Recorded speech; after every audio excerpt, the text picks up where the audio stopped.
Project విషయంలో యువతకు కానీ చాలామంది వారికి నైట్ ఎకానమీ ద్వారా ఉపాధి దొరుకుతుందని అంటారు. అదొక అంటే ఎందుకు అడ్డుపడే ప్రయత్నం చేస్తూ ఉన్నారు కొంతమంది అని చెప్పి కూడా ముఖ్యమంత్రి గారు కాన్క్లేవ్లో మాట్లాడారు. తెలంగాణ ప్రజలు నైట్ ఎకానమీ అనే దేనికైతే ఉందో, ఈ మ్యానిపులేషన్ నరేటివ్ ఏదైతే ఉందో, అసలు first of all night A government మీకు అలౌ చేస్తుంది షాపులు ఓపెన్ చేయడానికి, షాపులు ఉండడానికి? యాక్చువల్గా మన తెలంగాణ గవర్నమెంట్ నైట్ అంతా షాపులు ఓపెన్ చేయడానికి వీలుందా? ఉంటే ఎంతమంది దాన్ని అలవాటు పడతారు? ఎలాంటి పనులు వాళ్ళకి దొరుకుతాయి? ఎలాంటి పనులు దొరుకుతాయి? మీరు ఒక కార్పొరేటర్ ఒక మాల్ కట్టిర్రు, యువతకి నీకు ఎలాంటి ఉపాధి కలుగుతుంది?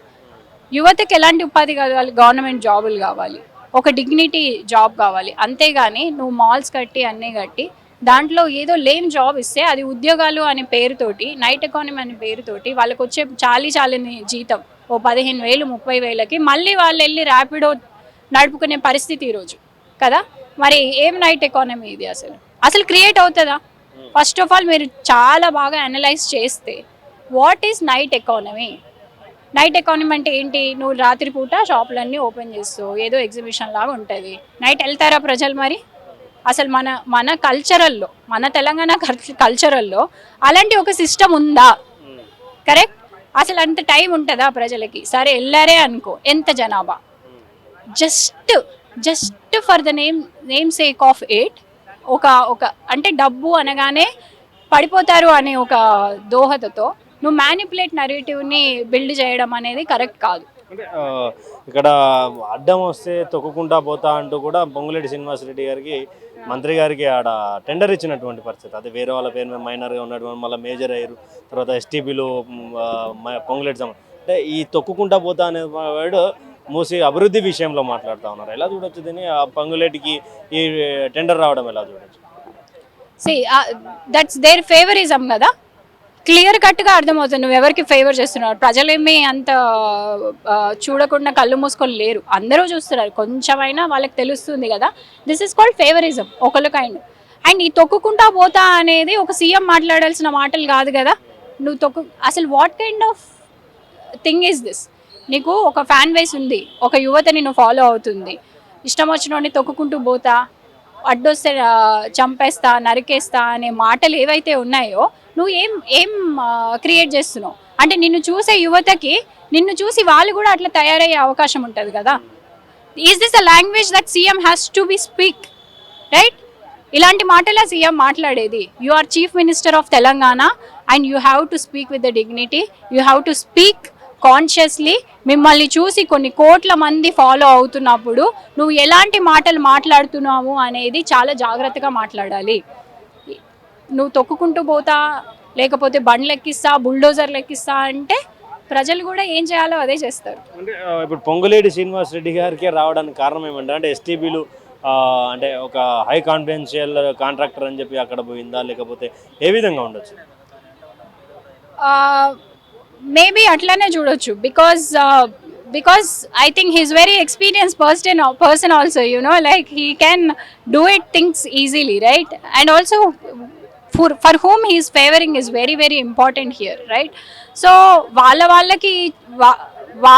వాళ్ళకి ఎంత వాటాలు వస్తున్నాయో మనకు అంత బయటకు తెలియకపోయినా with in the common sense like ఎవరికి ఏ ప్రాజెక్ట్ పోతుంది అని.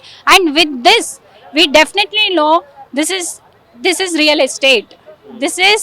ఇది ఖచ్చితంగా రియల్ ఎస్టేట్ దోహదలోనే ఉంది తప్ప ప్రజల గురించి కానీ రివర్ యొక్క అభివృద్ధి గురించి కానీ లేదు. ఇది కంప్లీట్లీ ఏ రియల్ ఎస్టేట్ ప్రాజెక్ట్. అంటే అందరూ 5-10 సంవత్సరాలు ఉంటారు ముఖ్యమంత్రిగా, అందుకే కొన్ని ప్రారంభించినటువంటి కార్యక్రమాలు ఆగిపోతాయి అభివృద్ధి పనులు. కానీ నేను 2034 2047 వరకు కాంగ్రెస్ పార్టీ అధికారంలో ఉంటుంది, నేనే ముఖ్యమంత్రి ఉంటా, మూసీని కానీ తెలంగాణ అభివృద్ధిని కానీ అడ్డుకునేటోళ్ళను ఇక చూసుకుందాం ఎంతవరకు అన్నారు రైతుగా మన వేటు న్యూస్ కాంక్లేవ్లో ఆయన మాట్లాడినటువంటి సందర్భం. అంటే ఆయన ఉన్నటువంటి ఈ 10-15 సంవత్సరాల్లో అభివృద్ధి అంటే మూసీ రివర్ అయిపోతుంది అనుకుంటారా? అంటే ఎప్పటి నుంచి ఈ యొక్క ఇష్యూ స్టార్ట్ అయింది? 10 years పట్టిందండి సబర్మతికి చేయడానికి. ఇంకా ఇది పొల్యూటెడ్ రివరే. సో సీఎం గారికి ఆ కాన్ఫిడెన్స్ ఉండడం మంచిదే. As a politician you should have a confidence that next నేనే ప్రభుత్వంలోనికి వస్తా అని. కాకపోతే నా టిప్ ఏంటంటే, నా సలహా ఏంటంటే, మీరు ప్రజల మాట వింటే ఖచ్చితంగా వస్తారు. ప్రజల మాట వినకుండా ఇలానే మాట్లాడితే ఖచ్చితంగా మీరు మళ్ళీ పదవిలోకి వస్తారో లేదో అనేది డౌటే. కాబట్టి మీకు కాన్ఫిడెన్స్ ఉన్నప్పుడు మీరు కాన్ఫిడెంట్గానే ఉండండి కూడా. కాకపోతే you have to listen to the people, you have to take opinion of people. అప్పుడే మీరు నెక్స్ట్ ఇయర్ కూడా ఉంటారు, అప్పుడే ఆ ప్రాజెక్ట్ కూడా కంప్లీట్ అవుతుంది. అండ్ ఇంకోటి, ఈ ప్రాజెక్ట్ పూర్తిగా కంప్లీట్ అవుతుందా మధ్యలోనే ఆగిపోతుందా అంటే ఈ బర్డెన్, ఈ మీరు చేసిన ఏదైతే ఈ ఫైనాన్షియల్ బర్డెన్ ఉందో ఎవరు తీర్చాలి? ఇప్పటికే గ్యాస్ లేదు, ఇప్పటికే ఇంత హీట్ వేవ్ స్టార్ట్ అయ్యింది, ఇప్పటికే ఇన్ని కష్టాలు ఉన్న దాంట్లో మీరు ఇంకొక అప్పు తీసుకొచ్చి పెడితే ఎవరు తీర్చాలి? అంటే సామాన్య ప్రజల మీద ఎంత బర్డెన్ వేస్తారు అసలు?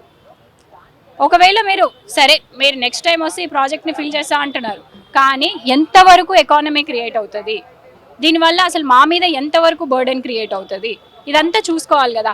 అండ్ ఇవన్నీ క్లియర్గా మీరు చెప్పాలి, ఎడ్యుకేట్ చేయాలి. మేము ఎడ్యుకేట్ చేస్తున్నాం కదా, ఈ ప్రాజెక్ట్ వల్ల ఇలాంటి ప్రాబ్లమ్స్ ఉన్నాయి, ఈ ప్రాజెక్ట్ వల్ల ఇలా జరుగుతుంది అని మేము ఎంత గొంతు చించుకొని ఎడ్యుకేట్ చేస్తున్నప్పుడు, నీకు అంత మంచి అనిపించినప్పుడు నువ్వు చెప్పు. నీకు అంత మంచి వచ్చినప్పుడు తాజ్లో కూర్చొని పీపీటీలు చేయడం కాదు, గ్లోరిఫైడ్గా నేను చేస్తాను. ఏ జనరేట్ చేసిన వీడియోలు 100 పెడతా నేను అట్లా కదా. కానీ నువ్వు ఎడ్యుకేట్ చేయాలి. What is the duty? నువ్వు డెమోక్రసీ అన్నప్పుడు first thing you have to educate people కదా.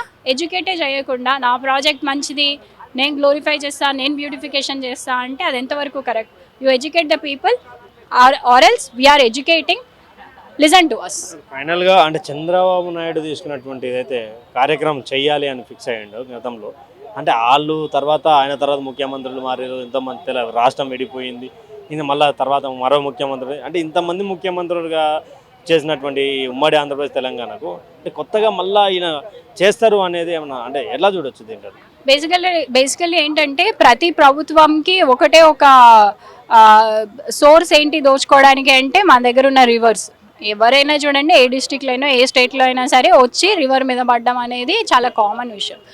చంద్రబాబు నాయుడుకి రేవంత్ రెడ్డికి ఎలాంటి సంబంధాలు ఉన్నాయో మనకు తెలియదు. కాకపోతే మాట్లాడుకునేటప్పుడు అందరూ మాట్లాడుకుంటారు కాబట్టి మనము సేమ్ ఎలిగేషన్స్లో చెప్పొచ్చు.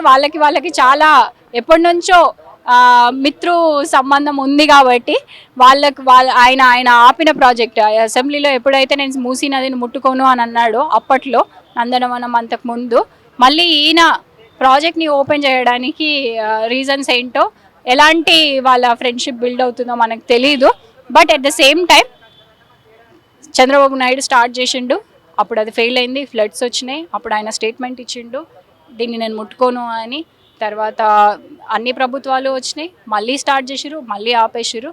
ఈ ప్రభుత్వం కూడా అదే చేస్తుంది, కొంచెం గట్టిగానే ప్రయత్నం చేస్తున్నట్టున్నది. కానీ ప్రజలు కూడా అప్పటి నుంచి తెలంగాణ మూమెంట్ నుంచి స్టార్ట్ చేసి ఇప్పుడు వరకు కూడా దీన్ని వ్యతిరేకిస్తున్నారు అని అంటే స్ట్రాంగ్ రీజన్ వాళ్ళ దగ్గర ఉంది. వాళ్ళు చాలా లేమ్గా అయితే వ్యతిరేకించట్లేదు. సో ఆ రీజన్ని మీరు ఎప్పుడైతే అర్థం చేసుకుంటారో, ఎప్పుడైతే ప్రజల మాట వింటారో, అప్పుడు మీరు మళ్ళీ గెలుస్తారు. ఇప్పుడు 10 సంవత్సరాలకు కాదు, ఒక 15 సంవత్సరాలకు కూడా గెలుస్తారు. ఇంకా మంచి ప్రాజెక్టులు మీరు తీసుకురాగలుగుతారు. సో ప్రజల మాట వినండి, ప్రజలు ఏం కోరుకుంటున్నారో దాన్ని చూడండి అని నా రిక్వెస్ట్. ఎవరైతే సేవ్ మూసీ అని చెప్పి అంటే మూసీకి అడ్డుపడుతున్నారో వాళ్ళు కొన్ని రోజులు పోయి ఆ మూసీ రివర్ ఇళ్లలో ఉంటే తెలుస్తుంది వాళ్ళ బాధలు. మేము అక్కడి నుంచి వాళ్ళని విముక్తులను చేద్దాం అనుకుంటున్నాం అనే కోణంలో మాట్లాడుతూ ఉంది. సీఎం ఎన్ని రోజులు ఉన్నాడు? మన సీఎం గారు మీరు ఎన్ని రోజులు ఆయన ప్రతి వారం క్లీనప్ డ్రైవ్ల కింద ప్రతి ఈవినింగ్ వాళ్ళ ఇళ్లలోకి వెళ్ళి వాళ్ళు ఎలాంటి పరిస్థితులు ఉన్నారు అని మేము చూస్తున్నాం. అనంతగిరి హిల్స్ నుంచి వాడపల్లి దాకా మేము ఒక ప్రయాణం చేసినాం, ప్రతి ఊరు తిరిగినాం, ప్రతి ఒక్క ఫార్మర్తో మాట్లాడినాం, అక్కడ ఉన్న ఫిషర్ మ్యాన్స్తో మాట్లాడినాం. అంతేకాకుండా ఇక్కడ ఉన్న స్లమ్స్ వాళ్ళతోటి ప్రతి ఆదివారం మేము వెళ్ళి క్లీనప్ డ్రైవ్ చేస్తున్నాం, మేము వెళ్ళి చెత్త తీస్తున్నాము. మీరు మమ్మల్ని అడిగే ముందు మీరు కూడా ఒకసారి ప్రశ్నించుకోండి. మీరు ఒక్కరోజైనా ఆ మూసీ ప్రజల దగ్గరికి వెళ్ళారా? ఎక్కడో అద్దాల వీడలో ఉండి ఆడ మురికి వాసన వస్తుంది అని అంటే, అయినా ఇంకొక విషయం, మురికి వాసన వస్తుంది అన్నప్పుడు మీరు చేయాల్సింది ఏంటి? వాటర్ ప్యూరిఫై చేయాలి, అందులో వచ్చే వేస్ట్ని ఆపాలి. ఇండస్ట్రియల్ వేస్ట్ ఏదైతే ఉందో, సీవేజ్ వేస్ట్ ఏదైతే ఉందో, ఫార్మసిటికల్ వేస్ట్ ఏదైతే ఉందో అది ఆపగలగాలి. అది ఆపినప్పుడు రివర్ ఆటోమేటిక్గా క్లీన్ అవుతుంది, అక్కడ వాసన రాకుండా ఉంటుంది. అంతేగాని గోడ కట్టినంత మాత్రాన వాసన రాకుండా ఉంటుందా? ఎన్ని రోజులు తలుపులు వేసుకొని కూర్చుంటారు ఎవరైనా? So that's not a practical solution. ఏంటి అంటే ఏం చెప్పదలుచుకున్నారు ప్రభుత్వానికి? సేవ్ చేయాలని, ఎందుకు సేవ్ అంటే సేవ్ మూసీ అనేది ఏంది కాన్సెప్ట్ ఏంది? సేవ్ మూసీ అంటే ఒక కాన్సెప్టల్ బేస్డ్ ఉంది. ఎందుకంటే ప్రతి పూర్వ ప్రభుత్వాలు ఉన్నాయి చాలా, మన నాదెళ్ల భాస్కర్రావు నుంచి ప్రభుత్వాలు చాలా మంది ఉన్నారు. కానీ ఎవరైతే పర్టికులర్గా ఈ ఈ కంప్లీట్లీ అబాలిష్మెంట్ ఆఫ్ ఇది ఏదైతే ఉందో waste accumulation in the Musi, percolation of water pollution and soil pollution, soil erosion ఏదైతే అవుతుందో దీన్ని కంప్లీట్గా అబాలిష్ చేయడానికి గవర్నమెంట్ ఏదైతే మూసీ రివర్ ఫ్రంట్ అని ఒక ప్రపోజల్ చేశారు రేవంత్ రెడ్డి ప్రభుత్వం. అదేంటంటే ఇప్పుడు అది వాళ్ళు దాని కాన్సిక్వెన్సెస్ అండ్ ఇంపాక్ట్ వాళ్ళు చూస్తలేరు. దానివల్ల ఏమవుతుందంటే మన కాంక్రిటైజేషన్ వల్ల ఎక్కువ లేటెంట్ హీట్ అని సిమెంట్లో అది అబ్జర్వ్ అయిపోతుంది, ఇంకా రేడియేషన్స్ ఎక్కువ అవుతాయి. దానివల్ల ఏదంటే మందికి BOD, COD, biochemical oxygen demand ఏదైతే ఉంటుందో దానివల్ల చాలా ఇబ్బంది పడతారు లోకల్స్ ఎవరైతే ఉన్నారో. ఇంకా ఏదంటే దీన్ని మేజర్ పని ఏదైతే ఉందో దాని మీద పరిగెత్తలేరు. ఎందుకంటే మా స్టడీ బేస్డ్ అంటే నేనైతే బేసిక్గా మా ఆర్గనైజేషన్లో ఎన్వైరన్మెంట్ పరంగా ఇంకా హెల్త్ పరంగా ఏదైతే ప్రాబ్లమ్స్ ఉంటాయో దాని మీద రీసెర్చ్ చేస్తాను. ఇంకా దానివల్ల ఏంటంటే చాలా ప్రాబ్లమ్స్ ఎదుర్కొంటారు. ఇప్పుడు మూసీలా మన ఇరిగేషన్ మినిస్టర్ ఉన్నారు ఉత్తమ్ కుమార్ రెడ్డి, ఆయన కూడా చాలా ప్రపోజల్స్ చేశారు ఇది ఇట్లా అని. అది ఇంకా ఏంటంటే దానికి కొంచెం వాళ్ళు కాన్సెప్చువలైజ్ చేయాలి. ఎందుకంటే ప్రోస్ అండ్ కాన్స్ ఉంటాయి కొన్ని. దానికి గవర్నమెంట్ ఏంటంటే అందరి ఏమంటారు ఫీడ్బ్యాక్ తీసుకుంటే ఏదంటే కరెక్ట్ సొల్యూషన్ అదే తెలుస్తుంది. ఇప్పుడు రూట్ కాజ్ ఏముంది మూసీకి అది ఫైండ్ అవుట్ చేయాలి. ఫార్మాస్యూటికల్స్ నుంచి ఇంకా పెద్ద కార్పొరేట్ హాస్పిటల్స్ నుంచి చాలా వేస్ట్ ఏదైతే డంప్ అవుతున్నది ఆ డంప్ని ఆపాలి. ఇక హైడ్రా అనేది అంటే దీనికి ఒక ప్రాపర్గా ఒక లెజిటిమేట్ యాక్షన్ తీసుకోవాలి. ఇక అడ్వకేసీ దానికి పెంచాలి. దీనికి ఏంటంటే ఆర్టీఎస్ లాగా మెన్షన్ చేశారు రుచిత్.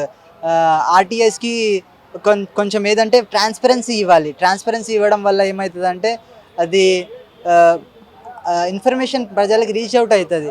ఏదంటే ఇప్పుడు మూసీ రివర్ ఫ్రంట్ అనే ఒకటి ప్రపోజ్ చేశారు గవర్నమెంట్లో, అదొకటి ఉంది, ఇంకోటి చేసేది ఒకటి ఉంది ఎంఆర్డి.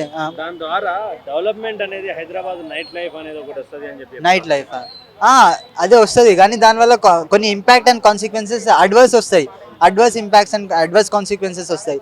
అవి చాలా ఎట్లా అంటే దాన్ని చాలా అంటే ఒక పరంగా ఎకనామిక్గా కావచ్చు, కానీ పర్యావరణం దాంట్లో దెబ్బతింటాము. దాంట్లో ఏమవుతుందంటే ఇది మన ఎయిర్ క్వాలిటీ ఇండెక్స్ ఇంకా ప్రెషర్ ఇండెక్స్ ఆఫ్ అట్మాస్ఫియర్ ఏదైతే అది దెబ్బతింటుంది. ఇంకా మన పర్యావరణంగా చాలా మినిస్టర్స్ ఉన్నారు, వాళ్ళకి రీచ్ అవుట్ అయ్యేది ఉంది, ఇంకా అది చెప్పేది ఉంది. ఇంకా क्या बोलना चाह रहे हैं भैया? आप कितने साल से इसमें मूसी के ऊपर बात कर रहे हैं? ये मेरा नाम सैयद बिलाल है। ये इशू जो है ये आज का कल का इशू नहीं है, ये पिछले 30 सालों से चलते आ रहा इशू है।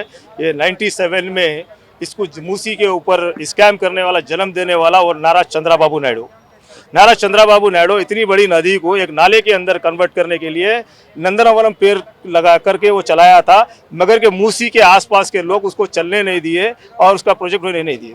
क्यों कि अगर मूसी आपको क्लीन करना है तो मूसी के आसपास के लोग भी आपके साथ हैं, मूसी के लोग को वहीं पे रख के मूसी क्लीन करना चाहिए।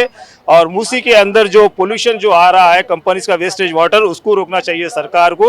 जो सीवरेज वाटर जो सरकार की तरफ से जो गिर रही है मूसी के अंदर, उसको रोकना चाहिए, ताकि मूसी ब्यूटिफिकेशन करना है, मूसी हमको सुंदरीकरण करना है। बल्कि एवरी टाइम ये 30 साल से जो लगातार जो गवर्नमेंट चेंज होने के बाद जो मूसी के ऊपर जो फोकस कर रहे हैं, ये बिल्कुल गलत है।